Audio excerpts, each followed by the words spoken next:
దానిలో సింగపూర్ వ్యవహారం అది సామెత చెప్పినట్టుగా ఇటువరకు ఒక సామెత ఉండేది చూశారు కదా, అద్దంకి సింగడు వెళ్ళాడని.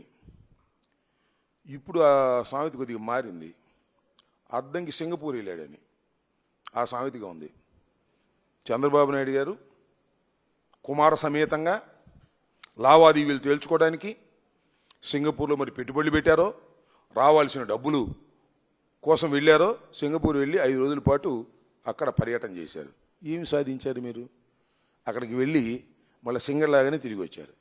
తిరిగి వచ్చిన తర్వాత పాపం ఎంత శోకతప్త హృదయంతో ఉన్నారో అర్థమవుతుంది. నిన్న చాలా బాధపడతాడు. మరి లక్షల కోట్లు కాజేయాలనేటువంటి ఒక దురుద్దేశంతో సింగపూర్ పర్యటనకు వెళ్ళినటువంటి నారా చంద్రబాబు నాయుడు గారు, నారా లోకేష్ గారికి అక్కడ గిట్టకపోయేసరికి ఎంత బాధపడాలో అంత బాధపడి మా మీద బురదల్లే కార్యక్రమం చేస్తున్నాడు. అసలు ఒక చిన్న విషయం అండి, చంద్రబాబు నాయుడు గారిని అడుగుతున్నా, లోకేష్ గారిని అడుగుతా ఉన్నా, రాష్ట్ర ప్రజల్ని కూడా ఆలోచించమని ఈ సందర్భంగా నేను చెప్పదలుచుకున్నా. సింగపూర్ ప్రభుత్వానికి ఏమి సంబంధం? అసలు సింగపూర్ ప్రభుత్వానికి సంబంధమే లేదు. సింగపూర్లో ఉన్నటువంటి కొన్ని కంపెనీలు, మన రాష్ట్రంలో కొన్ని ప్రైవేట్ కంపెనీలు ఉన్నాయి కదా, అలాంటి కంపెనీలు వాళ్ళు ఇక్కడ పెట్టుబడి పెట్టడానికి వచ్చారు ముందుకు. సింగపూర్ ప్రభుత్వమే పెట్టుబడి పెట్టడానికి వచ్చింది అనేటువంటి మాటలు చెప్పి ప్రజల్ని నమ్మించడానికి మీరు ప్రయత్నం గతంలో చేశారు. దానిలో ఒక మాట చెప్తాను.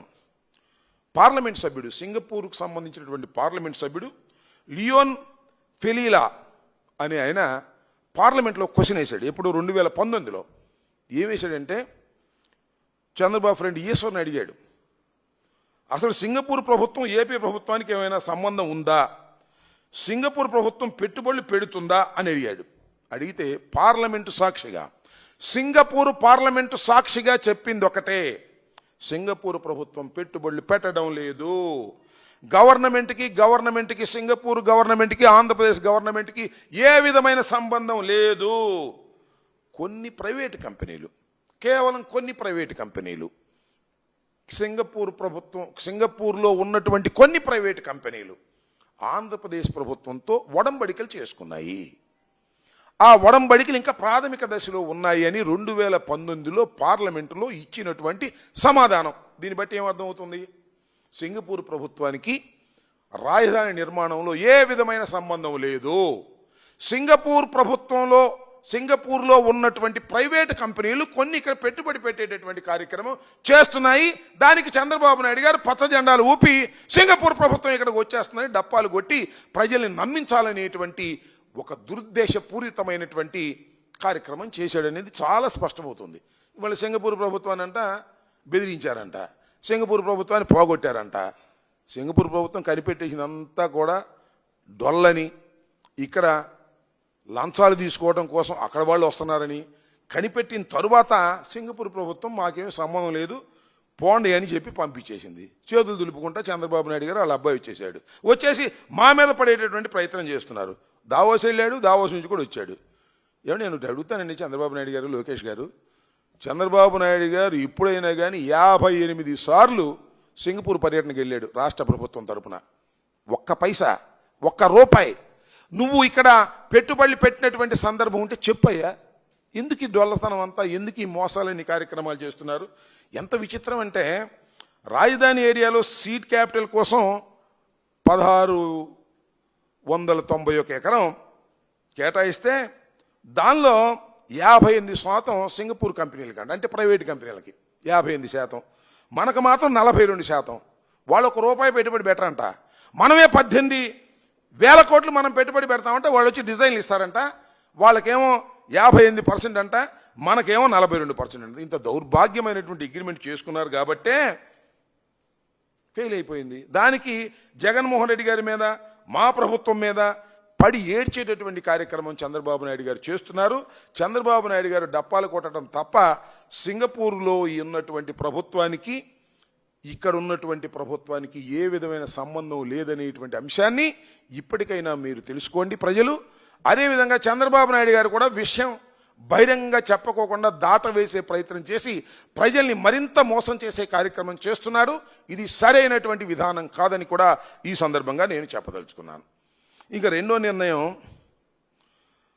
ఎన్నికలకు ముందు మహిళలని అట్రాక్ట్ చేయటం కోసం ఉచిత బస్సు అనేది వాళ్ళు ఏమి రాసుకుంటుందో చూశారుగా భర్త గారి ముందు. ఇదంతా యాడ్. కాణిపాకం, తిరుపతి, కాళహస్తి ఇలా పుస్తకాలు రాసుకుంటుంది. వీటన్నిటికీ వెళ్ళాలి అంటే గాజు గ్లాసు గుర్తుకు ఓటేయాలంటుంది. నిజమా అంటున్నాడు భర్త గారు.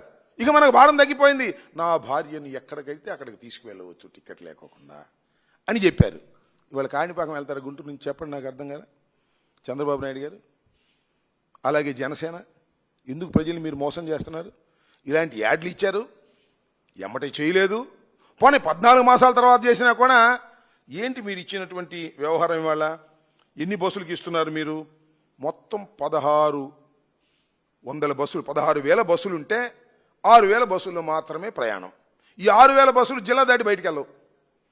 ఒక ఎక్స్ప్రెస్ మాత్రమే జిల్లా దాటి బయటికి వెళ్తుంది, అది కూడా 150 కిలోమీటర్లు. ఇక్కడ నుంచి కాణిపాకం వెళ్ళాలన్నా, ఇక్కడ నుంచి హైదరాబాద్ వెళ్ళాలన్నా ఒక మహిళకు సాధ్యమేనా? ఉచితంగా సాధ్యమే. అంటే ఇవాళ బయలుదేరితే 2 రోజులకి వెళ్తారు. ఈ బస్సు దిగా బస్సు, ఆ బస్సు దిగా బస్సు, అట్లా ఎక్కితే ప్లాన్ చేసుకుంటే. ఏంటి దౌర్భాగ్యం? నాకు అర్థం కాల. చెప్పిందేంటి, చేసిందేంటి బాబు గారు అని అడుగుతా ఉన్నా. ఎక్కి పలానూరు వెళ్ళండి, ఇక్కడ ఎక్కి మన రాష్ట్రంలో వైజాగ్ వెళ్ళడానికి కుదిరిద్దా? ముందేం చెప్పావు? నేనే సేఫ్ డ్రైవర్ని. ఏం సేఫ్ డ్రైవర్ అయ్యా? హక్కు ఇచ్చాడు చంద్రన్న, ఎక్కి కూర్చోవటమే, వెళ్ళిపోవటమే విశాఖపట్నం. కుదిరిద్దా? ఆర్టీసీ బస్సులు 12,000 ఆర్టీసీ బస్సులు ఉంటే ఇవాళ ఎన్నిటికి ఇచ్చావు నువ్వు? పల్లె వెలుగు ఎక్కడి దగ్గర తెలుసు కదా, పల్లె వెలుగు ఎక్కడి నుంచి ఎక్కడికి వెళ్ళిద్దో. ఆల్ట్రా పల్లె వెలుగు ఇది ఎక్కడి నుంచి ఎక్కడికి వెళ్ళి తెలుసు కదా. City ordinary, city metro express. ఈ ఎక్స్ప్రెస్ మాత్రం కొద్దిగా దూరం వెళ్ళిద్ది. ఇవన్నీ కూడా అక్కడక్కడ తిరిగే 30-40 కిలోమీటర్లు. కూరగాయలు కొనుక్కోవడానికి వెళ్ళాలి. అత్తగారింటికి వెళ్ళడానికి వెళ్ళలేదు, అమ్మగారింటికి వెళ్ళడానికి వెళ్ళలేదు, రాష్ట్రంలో ఎక్కడ పడితే అక్కడికి వెళ్ళడానికి వెళ్ళలేదు. యార్డుల్లో మాత్రం దుమ్ము దులిపి పారేశారు. ఓట్లు పడేంత వరకు దుమ్ము దులుపుతారు. ఓట్లు పడిన తర్వాత 14 మాసాలు నోరు మూసి కూర్చుంటారు. 14 మాసాల తర్వాత రివర్స్ అవుతుంది వ్యవహారం అని తెలిసిన తర్వాత రోజు రోజుకి పడి తగ్గిపోతుంది. వైఎస్ఆర్ కాంగ్రెస్ పార్టీ పెరిగిపోతుంది, వైఎస్ఆర్ కాంగ్రెస్ పార్టీ విమర్శిస్తుంది అని తెలిసిన తర్వాత మీరిచ్చిన వాగ్దానానికి భిన్నంగా అరకొరగా ఇచ్చి ప్రజల్ని మోసం చేసేటటువంటి దౌర్భాగ్యమైన పరిస్థితికి మీరు దిగజారిపోయారు. అంటే ఈ దేశంలో, ఈ రాష్ట్రంలో, ముఖ్యంగా ఈ రాష్ట్రంలో ఉన్నటువంటి మహిళల్ని చీట్ చేస్తున్నటువంటి ప్రభుత్వం చంద్రబాబు నాయుడు గారి ప్రభుత్వం. చీట్ చేస్తున్నటువంటి ప్రభుత్వం తెలుగుదేశం ప్రభుత్వం, కూటమి ప్రభుత్వం. చంద్రబాబు నాయుడు, నేను అడుగుతా ఉన్నా చంద్రబాబు నాయుడు గారు, మిమ్మల్ని ఇప్పుడు 420 అంటే తప్పేంటి? ఇన్ని మోసాలు చేసి, ఇంత గందరగోళాలు చేసి, స్త్రీశక్తి అని చెప్పి ఇలా చెప్పి అన్నిటినీ ఎగ్గొట్టేటటువంటి కార్యక్రమాలు చేస్తున్నటువంటి చంద్రబాబు నాయుడు గారి పద్ధతి ఏ విధంగా ఉందో ఒక్కసారి మీరు తెలుసుకోవాలని కూడా ఈ సందర్భంగా నేను చెప్పదలుచుకున్నాను.